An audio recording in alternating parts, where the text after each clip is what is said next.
بھی ہے، رحمت اللہ بھی ہے، لیکن تم رحمت اللہ لیتے نہیں، اسے تمہیں سمجھ بھی نہیں آتا۔ خیر یہ حد اعتدال سے نکلی بات ہے۔ پھر دیکھیں، میں اعتدال سے نکلنے کی کچھ باتیں کر رہا تھا، جب آدمی اعتدال سے نکلتا ہے تو کیا کرتا ہے۔ خیر یہ دیکھیں، یہ آج کل یہ ہم پہ الزام بازی کرتے ہیں کہ جی ہم قرآن و حدیث پہ عمل کرتے ہیں، یہ رائے پہ عمل کر رہے ہیں۔ کس پہ کر رہے ہیں؟ ہماری رائے کی تنقید کرنی شروع کر دی نا۔ یہ ہم ہیں اہل حدیث، یہ ہیں اہل الرائے، ہم ہیں اہل حدیث، یہ ہیں اہل الرائے۔ کہ حالانکہ بھئی دیکھو، جو عقل مند ہوتا ہے اس کی رائے جو ہے نا، اس کی رائے ہوتی ہے، جو بے عقل ہے اس کی رائے کون لیتا ہے نا۔ اس لیے انسان کا اہل الرائے ہونا یہ تو کمال ہے، یہ اس کے اندر کوئی برا وصف نہیں ہے۔ اسلاف نے اس کو برے وصف میں لیا نہیں، سوائے حاسد کے یا جاہل کے۔ اہل الرائے کو اہل الرائے ہونا، بھئی رائے سے ہی آدمی قرآن کی تفسیر سمجھے گا۔ انسان کے پاس عقل ہوگی تو سمجھے گا قرآن کو، عقل ہوگی تو حدیث کو سمجھے گا۔ اگر رائے اور حدیث ہوگی نہیں تو بھئی فیصلہ کیسے کرے گا، ترجیح کیسے دے گا۔ خیر رائے کی ایسی نفی کرنی شروع کی کہ ہم رائے کو مانتے نہیں، ہم رائے کو مانتے نہیں، یہاں تک کہ نبی کریم صلی اللہ علیہ وسلم پر ہاتھ صاف کر دیے، نعوذ باللہ۔ یہ آدمی، یہ ان کا مولوی ہے محمد جونا گڑھی کے نام سے، محمد جونا گڑھی، یہ ان کا مشہور یہ مفسر ہے، کہتے ہیں خطیب الہند سے کہتے ہیں، اس کی کتاب ہے طریق محمدی۔ یہ طریق محمدی کا صفحہ نمبر 40 ہے۔ سنیے کیا کہتا ہے کہ نبی کریم صلی اللہ علیہ وسلم بھی اپنی رائے سے کچھ فرمائے بغیر بھائی کہ ہم نہیں مانتے۔ کہتے ہیں سنیے جناب، بزرگوں کی، مجتہدوں اور اماموں کی رائے، قیاس، اجتہاد و استنباط اور ان کے اقوال تو کہاں، شریعت اسلام میں تو خود پیغمبر صلی اللہ علیہ وسلم بھی اپنی طرف سے بغیر وہی کچھ فرمائیں تو وہ بھی حجت نہیں، یعنی وہ بھی ہم نہیں مانتے۔ آگے اور سنیں، کہتے ہیں جس دین میں نبی کی رائے حجت نہ ہو، اس دین والے آج ایک امتی کی رائے کو دلیل اور حجت سمجھنے لگے۔ کون سا دین ہے جس میں نبی کی رائے حجت نہ ہو؟ پہلے تو یہ فرق کرنا ہے کہ نبی کی رائے بغیر وحی کی بھی ہوتی ہے کہ نہیں ہوتی۔ قرآن تو فرماتا ہے کہ ان ہوا الا وحی یوحی، جو کہتے ہیں وہی ہوتی ہے۔ یہ کیسے کہتے ہیں کہ بغیر وحی کے کہے حجت نہیں ہوتی؟ ہم کہتے ہیں بھئی دیکھو تمہیں بہت بڑا دھوکہ لگا ہے، تو رائے کی تردید کرتا کرتا اتنا آگے بڑھ گیا، حد اعتدال سے اتنا آگے نکل گیا کہ تو نے نبی کریم صلی اللہ علیہ وسلم کو بھی معاف نہ کیا۔ یہی ہم کہتے ہیں یہ امت محمدیہ اور اہل سنت کے شاعر میں یہ بات داخل ہے کہ وہ حد اعتدال سے نہیں نکلتے۔ حد اعتدال سے نکلنے کی میں آپ حضرات کو مثال ذکر کروں، کوئی رات گزر جائے، میں انشاءاللہ اپنی بات کو ختم کر رہا ہوں۔ حد اعتدال سے نکلنے کی دیکھیں اگر بات ہے، یہ اس بیچارے کی مرضی ہے اپنی، ماننے پہ آئے۔ امام بخاری کو صحابی مان لے، امام بخاری کو صحابی مان لے، نہ ماننے پہ آئے تو امام ابو حنیفہ کو تابعی نہ مانے۔ امام ابو حنیفہ پہلے ہوئے ہیں، امام بخاری بعد میں ہوئے ہیں۔ بتابعی کون ہوتا ہے؟ جس نے صحابی کو دیکھا ہو۔ کیا خیال ہے؟ ماننے پہ آئے تو امام بخاری کو صحابی مان لے، نہ ماننے پہ آئے تو امام ابو حنیفہ کو تابعی ماننے کے لیے تیار ہے نہیں۔ یہ کتاب میرے پاس ہے، دفاع صحیح بخاری، صحیح بخاری کا دفاع کیا ہے۔ تو یہ ابو القاسم سیف بنارسی، ان کے نام سے لکھا ہے شیخ الاسلام۔ یعنی یہ عام آدمی، ایسا کوئی آدمی کہ جی یہ آپ تو حوالے پیش کر رہے ہیں جو ان لوگوں کے جن کو کوئی جانتا ہی نہیں ہے، ان کو تو کوئی مانتا ہی نہیں ہے، یہ ہمارے بڑے ہی نہیں ہیں، تو آپ کوئی سیاسی آدمی کا حوالہ پیش کرو جو کہ کوئی ہمارا بڑا آدمی ہو۔ تو بھائی میں شیخ الاسلام کا حوالہ پیش کر رہا ہوں، پہلے وکیل سلفیت کے پیش کیے تھے، اب جو ہے میں شیخ الاسلام کا۔ وہ کہتا ہے، اور پھر دیکھو اس کتاب کو شائع کرنے والے ماشاءاللہ کتنے لوگ ہیں، اور تحقیق اور تصدیق کرنے والے ماشاءاللہ۔ یہ آپ کے منٹ کمری بازار میں ایک مولوی صاحب ہوتے ہیں، ان کو تنقید کا بڑا شوق ہے۔ آج کل الہو سرن پہ تنقید کا شوق اٹھ پڑا ہے، انشاءاللہ پورا ہو جائے گا ان قریب۔ کہتے ہیں جی یہ ان کا نام ارشاد الحق عصری صاحب، ارشاد الحق عصری صاحب، ان کا مقدمہ ہے۔ اور جی ایک اور ہیں فضیلت الشیخ مولانا محمد عزیر شمس، ایک اور ہیں جی شاہد محمود صاحب۔ خیر یہ 3-4 نام لکھے ہی تصدیق کرنے والے ہیں، انہوں نے بڑی محنت سے کتاب شائع کی ہے، اور کہتے ہیں ہمیں بڑی محنت کرنی پڑی اس کام پہ، تو اس لیے ہم نے شائع کیا ہے۔ تو یہ اس میں یہ کہتے ہیں جی دیکھیں، اگر آپ امام ابو حنیفہ کو تابعی کہتے ہو، کہتے دیکھو اگر بالفرض محال مان لیا جائے کہ امام ابو حنیفہ تابعی تھے تو میں کہوں گا امام بخاری صحابی تھے، تو میں کہوں گا صحابی تھے۔ دلیل کیا؟ دلیل سنو، قرآن و حدیث کو مانتے نا۔ کہتا ہے دلیل یہ ہے کہ امام بخاری نے خواب میں آپ صلی اللہ علیہ وسلم کو دیکھا ہے، خواب میں آپ صلی اللہ علیہ وسلم کو دیکھا ہے. کل کو کوئی بھی اٹھ کے کہے گا میں صحابی ہوں, رات میں آپ صلی اللہ رات میں نے دیکھا تھا. سبحان اللہ. یہ ہے اعتدال سے نکلنے والی بات. خیر, اعتدال سے نکلنے کی باتیں کر رہا تھا نا جی. اگر ماننے پہ آئے امام ابو حنیفہ جیسے بڑے افراد جن کی فقاہت پر پوری امت کا اجماع ہے, ان کو نہ مانے. اگر نہ ماننے پہ تو ان کو نہ مانے. اگر ماننے پہ دیکھو یہ ایک آدمی جرا فاسق و فاجر جس کی داڑھی بھی نہیں ہے, دیکھیں اس بیچارے کی داڑھی بھی نہیں ہے, اس کو پتہ کیا کہتے ہیں, شہید اسلام, علامہ, وہ بڑے القاب ہیں اس کے نام کے ساتھ. اور اب بھی جو ہے صاحبزادوں کا جب اشتہار چھپتا ہے تو وہ 4 پائی اتنا اشتہار ہوتا ہے بڑا. تو خیر جو دیکھو فاسق خود کہتے ہیں جی داڑھی رکھنا فرض ہے, جو نہیں رکھتا فاسق ہے, فاجر ہے, نماز صحیح نہیں ہے. جب پروٹوکول دینے میں باری آئے تو پھر دیکھ لو. نہ ماننے پہ امام اعظم ابو حنیفہ کو نہیں مانتے, ماننے پہ آئے, پروٹوکول دینے پہ آئے تو دیکھو ایسے حضرات کو بھی علامہ صالح ظہیر شہید جو ہے, شہید اسلام لقب دیکھو, شہید اسلام, یعنی اسلام میں شہید ہو یہ ایک ہے, ایجنسیوں کا اعلی کار. میں کیا بتاؤں آپ حضرات کو, خود ایک ان کے کالم نے لکھا ہے, یہ ان کا رسالہ ہے, اہل حدیث نکلتا ہے, کہا کہ جی ہم وہ دور کو نہیں بھولے جب یہ لاہور میں محلے کے بچوں کو پیسے دیا کرتا تھا کہ مجھے علامہ کہو. یہ میں نے بات نہیں کہی, یہ ان کے عالم نے کہی ہے. اور پھر کہتا ہے, وہی کہتا ہے یہ بیچارہ بریلویوں کے خلاف البریلویہ بھی لکھتا ہے, بریلویوں کے خلاف البریلویہ کتاب بھی لکھتا ہے, تیجے تے بھی جانتا وہ, تیجے پر بھی جاتا ہے, ٹھیک ہے. شیعوں کے خلاف اشیاء و سنہ بھی لکھتا ہے, اور پھر ان کے بیرون ملک ویزے بھی لگواتا ہے. میں نہیں کہہ رہا, یہ ان کے اس عالم نے کہا, حوالہ میرے ذمہ ہے, ہمارے پاس موجود ہے. خیر میں بات کر رہا تھا یہ اعتدال سے نکلنے والی باتیں, کہ جب انسان اعتدال سے نکلتا ہے, ماننے پہ آئے تو ایک عام آدمی جو فاسق و فاجر ہے اس کو مقتدا مان لے, نہ ماننے پہ تو امام اعظم ابو حنیفہ کا انکار کر دے. کہ میں اس کی مثالیں ذکر کر رہا تھا, چلو ایک مثال ذکر کے بعد اس بات کو میں ختم کرتا ہوں, پھر میں کچھ زبانی مثالیں دوں گا. یہ ایک کتاب میرے ہاتھ میں ہے, اصحاب علم و فضل, کیا نام ہے اس کا, اصحاب علم و فضل. لکھنے والے ہیں جی ان کے عالم ہے محمد تنزیل الصدیقی الحسینی, کتاب شائع کی ہے اصلاح المسلمین پبلشر, کراچی سے ہے وہ. یہ اس کتاب میں مختلف ان کے علماء جو بڑے بڑے گزرے ہیں ان کے حالات ہیں. ان کا ایک بہت بڑا عالم گزرا ہے, اللہ اکبر جی, عبد الوہاب دہلوی. کیا نام تھا اس کا, عبد الوہاب دہلوی. اس نے اعتدال سے نکلی ہوئی بہت ساری باتیں کی تھی. اس نے ایک جماعت بنائی تھی غرباء اہل حدیث. اس نے کہا تھا کہ بھئی جو میں غرباء اہل حدیث ہماری جماعت کا نام ہے, ایک حدیث کا ٹکڑا لے لیا نا, قیامت قریب جو مومن ہوں گے نا وہ غرباء ہوں گے, دین اجنبی ہو جائے گا, اس لیے وہ ہم میں کہتا ہے. اب میں ان کا امام ہوں, جو میری پیروی کرے گا ٹھیک ہے, نہیں تو جاہلیت کی موت مرے گا. سب پر اس نے فتوے لگا دیے نا. تو اس نے اعتدال سے نکلی جہاں اور بہت ساری باتیں کی. ایک اہم اور بڑی بات شاید آپ حضرات کے علم میں نہ ہو, یہ ایک نیا حوالہ ہو, کہ جی ان کی سوانحیات میں لکھا ہے, مولانا کے نقطہ نظر کے مطابق قرآن کریم کے مروجہ رموز اوقاف بدعت ہیں. قرآن کریم کے رموز اوقاف جانتے ہیں, کہاں وقف کرنا ہے کہاں نہیں کرنا. قرآن پاک میں لکھا ہوتا ہے نا, جیم توئیں بنی ہوتی ہے نا جی, رموز اوقاف, کہاں وقف کرنا ہے کہاں نہیں کرنا. کہتا ہے کہ مولانا کے نقطہ نظر کے مطابق جو ہیں وہ بدعت ہیں. کیا ہے, اسلاف پورے اس بات پہ متفق ہیں, ان کا اجماع ہے کہ یہ ٹھیک ہیں, ٹھیک ہے. اور سلفی بھی کہتا ہے اپنے نام, کیا کہتا ہے, سلفی. مدرسے کا نام پتہ کیا رکھا ہے, عبد الوہاب دہلوی نے.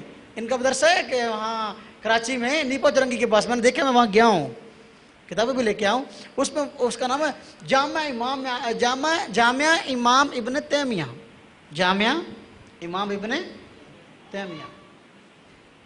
ابن تیمیہ کیا, اس کو بدعت سمجھتے ہیں, سنت فتاوی ابن تیمیہ پڑھ لینا تاکہ مدرسے کا نام بھی رکھنا جو ہے تجھے پتہ چلے بھی رکھا ہے صحیح ہے کہ غلط ہے. خیر کہتے ہیں یہ رموز اوقاف بدعت ہیں. کہتے ہیں چنانچہ آگے وہ نتیجہ سنو, نتیجہ چنانچہ مولانا نے اپنے مرتب کرتا قرآن کریم میں ان رموز اوقاف کو حذف کر دیا. یعنی انہوں نے قرآن شائع کیتا اور رموز اوقاف کوئی نہیں ہے گیا. دیکھنا ہو دکھا دیں, دیکھنا تو دکھا دے بھائی, دیکھ لو یار. یہ قرآن پاک ہے. اللہ اکبر. شیخ القرآن والحدیث فوائد ستاریہ, شیخ القرآن والحدیث جس نے یہ اس کی تفسیر لکھی ہے قرآن پاک پہ, ابو محمد عبدالستار محدث دہلوی. یہ اس کے قرآن مجید ہے, ترجمے والا تفسیر والا. پورے قرآن پاک میں کہیں بھی رموز اوقاف نہیں ہے. آپ قرآن پاک کھول کے دیکھ سکتے ہیں, پورے قرآن پاک میں کہیں بھی رموز اوقاف نہیں ہے. جب رموز اوقاف نہیں ہے تو انسان, ایک بچہ قرآن پاک پڑھ رہا ہے, ایک عام آدمی بیچارہ قرآن پاک پڑھ رہا ہے, تو اس نے جو ہے وہ وقف کرنا وہ کیسے کرے گا؟ ہیں وہ چاہے معنی غلط ہو جائے, جہاں وقف نہیں کرنا وہاں اپنی مرضی سے کر لے, اس کی کوئی پرواہ نہیں. لیکن کوئی نیا کام کرنا نا, آج کل مشہور ہو گیا کھلو جدید لذیذ, ہر نئی چیز مزیدار ہوتی ہے. اس لیے ان حضرات کی کوشش ہے کہ کمپنی کی مشہوری کے لیے, یعنی اپنی جماعت کی مشہوری کے لیے ایسے مسائل بیان کرو کہ جس سے جو ہے نا وہ شہرت ہو. میں اس پہ ایک لطیفہ آپ کو سناتا ہوں. تو کہ دو عالم تھے, ایک ہی جگہ کے پڑے ہوئے نا, ایک کی بڑی پذیرائی ہو گئی, اس کو لوگ بیانات پہ بلاتے تھے اور اچھی خاصی اس کی بیچارے کی خدمت بھی ہوتی تھی. دوسرا بیچارہ تھا, اس کو کوئی پوچھتا نہیں تھا. اس نے کیا کیا, ایک دن نا اس نے کہا کہ یار یہ اس کی بڑی گڈی چڑھی ہوئی ہے, مجھے کوئی پوچھتا نہیں ہے, تو میں کیوں نہ کوئی ایسا کام کروں کہ جس سے لوگ میرا بھی نام لینے لگیں. اس نے کیا نماز میں نا اگلی صاحب میں بیٹھ گیا امام صاحب کے پاس, تو جو ہی سلام پھرا نا اونچی آواز سے کہتا لا الہ الا اللہ و محمد الرسول اللہ. کیا کلمہ پڑھا؟ لا الہ الا اللہ و محمد رسول اللہ. لوگ سارے یوں دکھنے لگے, یہ واؤ کہاں سے آ گیا درمیان میں؟ تو لوگوں نے پوچھا بھائی یہ کیا؟ اس نے کہا لے تمہیں کیا پتا, میرے پاس دلائل ہیں, جو میں نے پڑھا جس طرح کلمہ میرے پاس دلائل ہیں, میں اس پہ دلائل دے سکتا ہوں, مجھ سے آ جاؤ مناظرہ کر لو.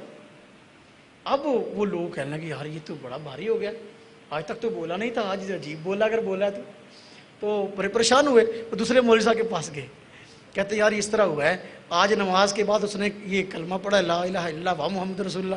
ہم نے اس کو پوچھا بھئی یہ کیوں کیا؟ وہ کہنے لگا جی کہ میرے پاس دلائل ہے, مجھ سے مناظرہ کر لو. تو اب ہماری مجبوری ہے کہ ہم مناظرہ نہیں کرواتے, ہماری بھی بےزتی ہے, اور پھر جو ہے آپ بھی اس علاقے کے مشہور عالم ہیں, آپ کی بھی بےزتی ہوگی, اس لیے آپ ان سے مناظرہ کر لیں. اس نے کہا یار ٹھیک ہے, اگر تم کہتے ہو تو کر لیتے ہیں. تو پرانے زمانے میں جب مناظرے ہوتے تھے نا بازار میں ہوتے تھے, اب تو خیر مناظرہ جو ہے وہ کہتے چھپ کے کرو, بازار میں ہوتے تھے. سٹیج لاگ گیا جی. اب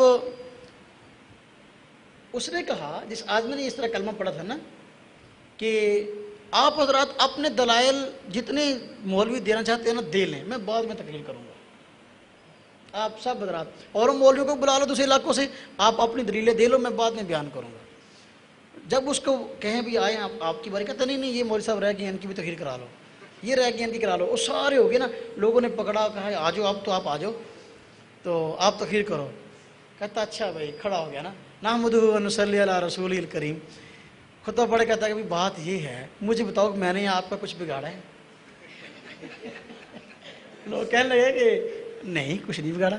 کہتا ہے کیا وجہ ہے؟ یہ مولوی صاحب بھی اسی مدرسے کے پڑھے ہیں, میں بھی اسی مدرسے کا پڑھا ہوں, آپ ان کو بلاتے ہو, ان کی خدمت بھی کرتے ہو, ان کے بیان بھی سنتے ہو, مستفید بھی ہوتے ہو, پڑھتے پڑھاتے ہو, لیکن میرے پاس کوئی آتا ہی نہیں ہے. میں نے آپ حضرت کوئی قصور کیا ہے؟ کہنے لگے نہیں. کہتا بھائی پھر دیکھو بات یہ ہے کہ آپ ترازو برابر رکھو, اگر ان کو آپ جو ہے نا وہ بلاتے ہو اور بیان کرواتے ہو, ان کی خدمت کرتے ہو, تو بھئی میرا بھی کچھ نہ کچھ خیال رکھ کرو بھائی, کلمہ ایسا ہی جیسے آپ لوگ پڑھتے ہو. وآخر دعوانا الحمدللہ رب العالمین. یعنی یوں اس نے بیان کیا. یعنی یہ کمپنی کی مشہوری کے لیے بس اوقات ایسا کام کیا جاتا ہے, تو یہ کام کمپنی کی مشہوری کے لیے ہیں. اب یہ قرآن پاک شائع ہوا تو اس پہ چیمیں گوئیاں تو ظاہر باتیں ہوں گی کہ بھئی دیکھو یار, دیکھو مجھے آپ نے کیسے پڑھے گا آدمی, کیوں پڑھے گا, کون ہے لکھنے والا, اس کو بلاؤ, وہ کہے گا میرے پاس دلائل ہیں, مناظرہ کر لو. وہی بات ہوگی کہ میرے پاس ان کے کسی آدمی سے, بنگی سے, چرسی سے, ریڈی لگوانے والے سے کوئی بھی ہے نا, کوئی بات کر لو, وہ جو بات کہہ دے گا نا کہے گا میرے پاس قرآن و حدیث ہے. میرے پاس کیا ہے؟ ہوتا کچھ بھی نہیں, کہے گا میرے پاس دلائل ہیں, قرآن و حدیث ہے. یہ حد اعتدال سے نکلی ہوئی باتیں ہیں. خیر ہم بات عرض کر رہے تھے, امت محمدیہ کا کہ امتیازی وصف ہے کہ وہ حد اعتدال سے نہیں نکلتی. افراط تفریط نہیں اس میں. نبی کریم صلی اللہ علیہ وسلم کی امتیازی امت ہے. اللہ تبارک و تعالیٰ نے قرآن کریم میں جس مسئلے کو جیسے بیان کیا ہے امت محمدیہ اس کو مانتی ہے. تو حد اعتدال سے نکلی باتیں اور تو بہت ہیں. نبی کریم صلی اللہ علیہ وسلم نے،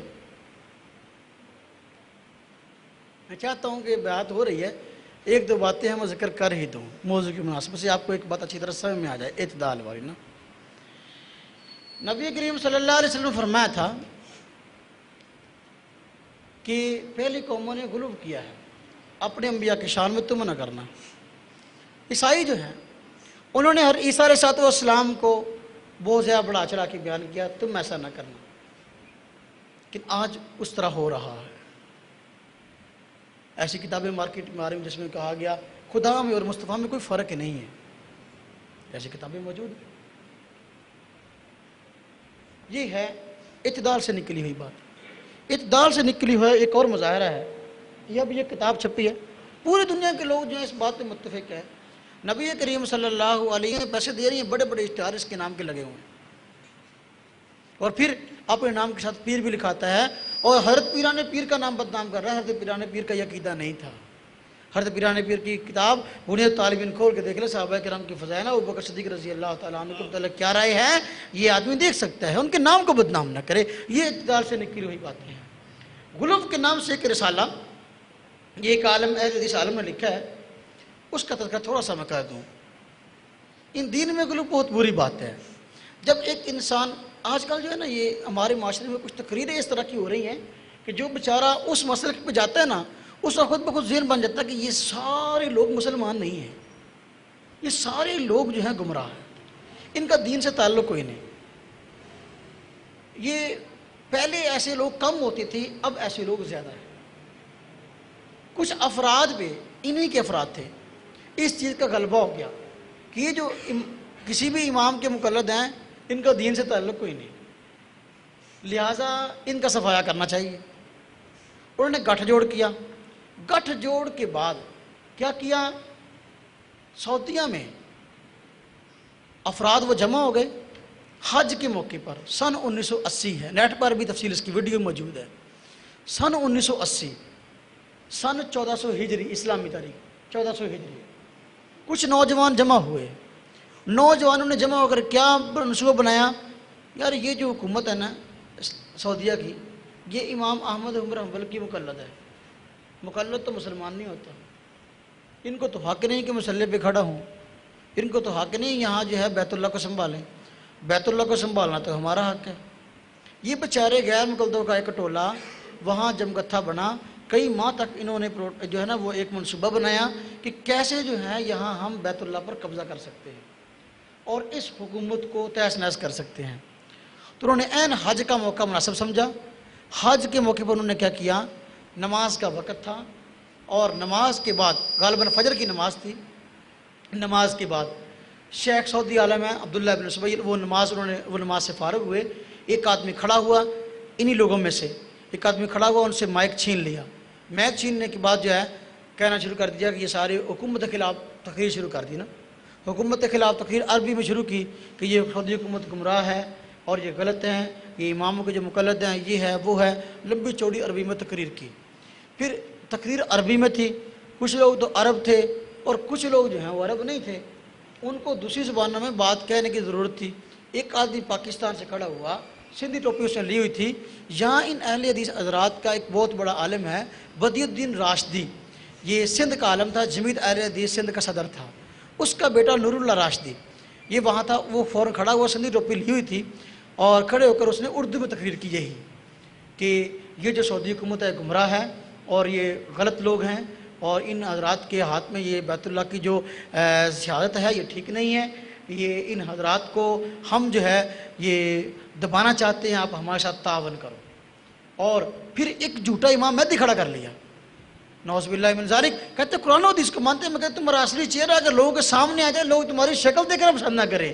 ایک آدمی کھڑا کر لیا، لمبی سی اس کی ناک طوطے کی طرح، تو جو اس کو کھڑا کہتا ہے یہ امام مہدی ہے. بیت اللہ کے پاس اس کو لے گئے نعوذ باللہ حدیث کو فٹ کرنے کے لیے.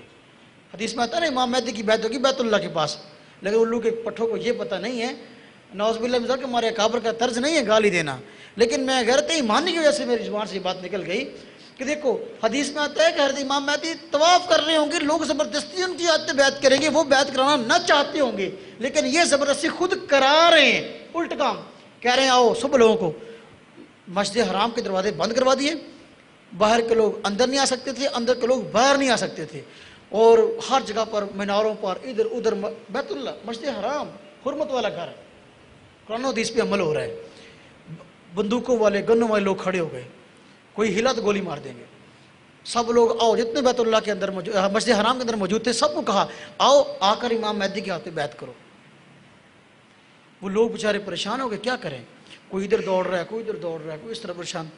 تو کچھ لوگوں نے جب مزاحمت کی تو انہوں نے گولیاں برسانی شروع کر دی، بہت سارے اس وقت مسلمان شہید بھی ہوئے۔ حکومت پاکستان کو یہ اچانک جو امام کعبہ تھے شیخ عبداللہ بن زبیر، غالباً جامعہ قاسمیہ کا سنگ بنیاد گول بسا سنگ بنیاد انہوں نے رکھا، غالباً انہوں نے دیکھا ایسے حالات ہیں تو ان کو یرغمال بنایا ہوا تھا، لیکن وہ نکلنے میں کامیاب کی حرمت کو پامال کر دیں گے، جتنے لوگ اندر ہیں سارے سب کو شہید کر دیں گے۔ اگر ان حضرات کو ہم پکڑتے ہیں مارتے ہیں پھر مسئلہ ہے کہ بیت اللہ کی حرمت پامال ہوتی ہے، کیا کریں؟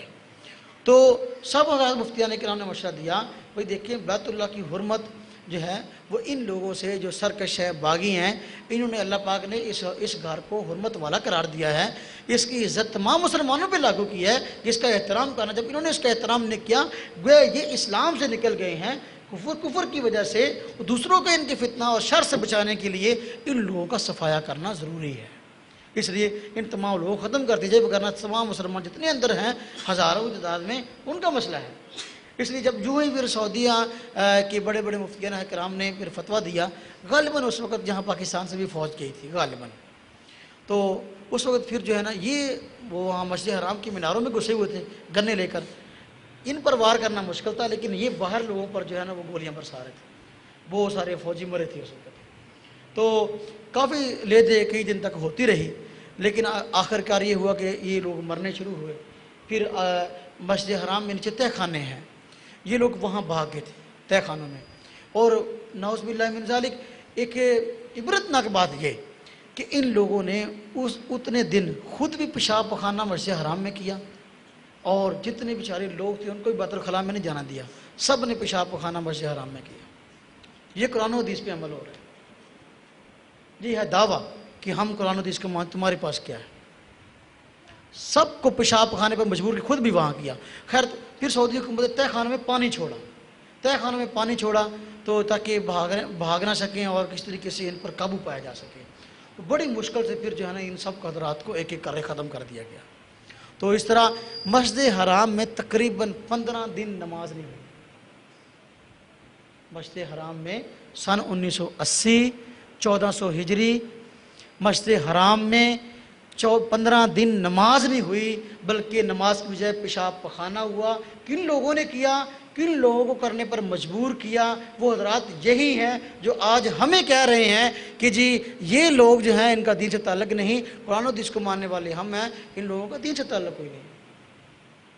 وہ پھر ختم ہوئے، اس میں پھر یہ نور اللہ راشدی، بدی الدین راشدی کا بیٹا جو ہے وہ اللہ بھلا کرے، جمعیت اہل حدیث سندھ کا صدر جو ہے اس کا بیٹا بھی وہاں موجود تھا، نور اللہ راشدی، وہ بھی وہاں مارا گیا جہاں اور حضرات مارے گئے۔